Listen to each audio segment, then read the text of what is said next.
Hi, my name is Jim Merhout from Coaching to Connect, a training and coaching organization for leaders and leadership teams. Today, I'm just going to talk to you a little bit about tiered pricing as a strategy for addressing revenue challenges in your nonprofit organization. I'd like to start with a couple examples of organizations that are doing this. One is called Shakespeare in the Woods. It's in Manchester, Vermont, and this is an outdoor community theater with a tiered sliding scale ticket system. And their system includes a zero cost tier, which means that some people can access this theater for free.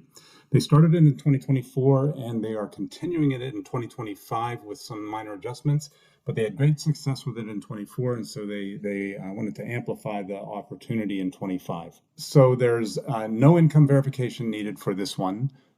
They describe the various tiers and the kind of person that might use each tier. So you can find yourself in their description and generally feel really good about paying the price that they're suggesting that would fit your particular life situation. So it's a very interesting thing. I'd suggest taking a look at it. Shakespeare in the Woods, Manchester, Vermont. And here's their website. Another nonprofit organization using this strategy is called Freedom of the Press Foundation in Brooklyn, New York.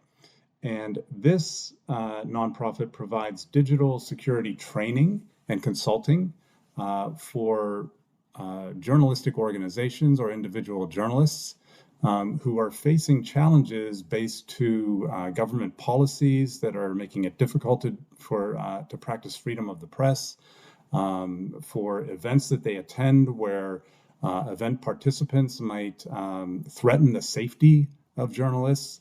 So this particular nonprofit, Freedom of the Press Foundation, helps journalists address that kind of thing. And they have a sliding scale fee system that is based on hourly rates. And you can pay by the hour, but each hour has a different level of payment based on, again, who the client is. So another great example, and it's Freedom of the Press Foundation, Brooklyn, New York, and here's their website.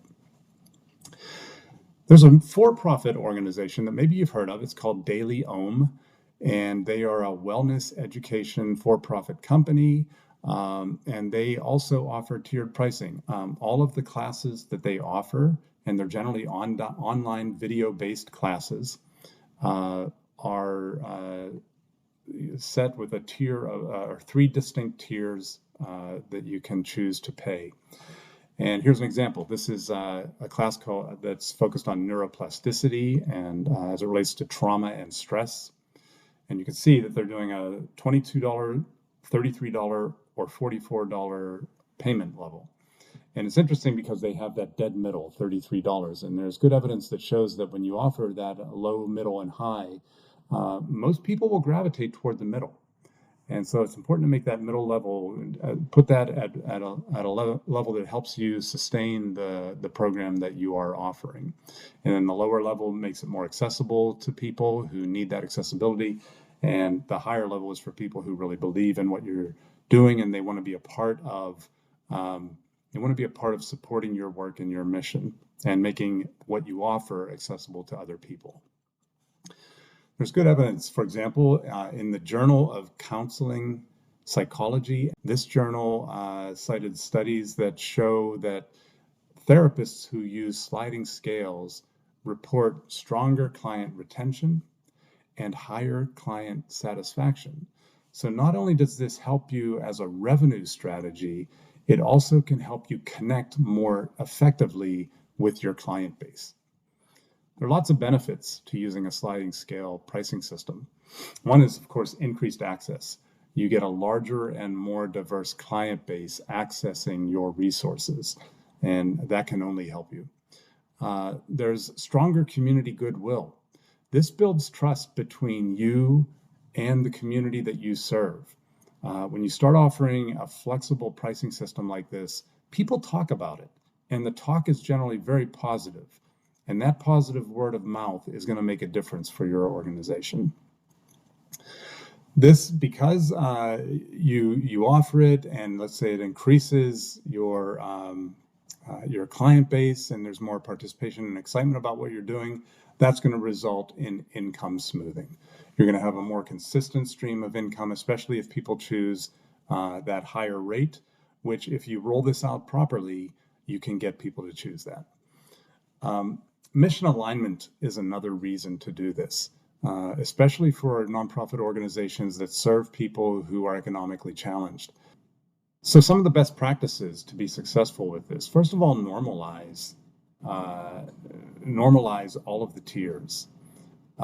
Emphasize that paying less does not reduce the value of the service. No matter what you pay, you're going to get the same high quality of service from your organization. The messaging matters. All contributions as well, no matter whether you choose the low tier or the high tier or the middle tier, every contribution honors our work and supports community access. And so that kind of messaging is going to be important so that people appreciate that you're doing this in an authentic way. Another really important practice with this is offering this service with no proof of income or little, depending on the kind of organization you are, or little to, or a very simple kind of way to prove your income in terms of finding where you are in the tier. But a lot of organizations can do it without asking for proof of income, and that's great. And then others, if they are asking for proof of income, is there a way you can simplify that system or reduce the burden on the client in the way that they prove their income to you to get the lower tiered pricing? So that's a key to success with this kind of a program. My best to you as you continue to work through these challenging times in terms of funding nonprofits. And if you'd like to know more about Coaching to Connect, please visit our website, and it's right here. Thank you.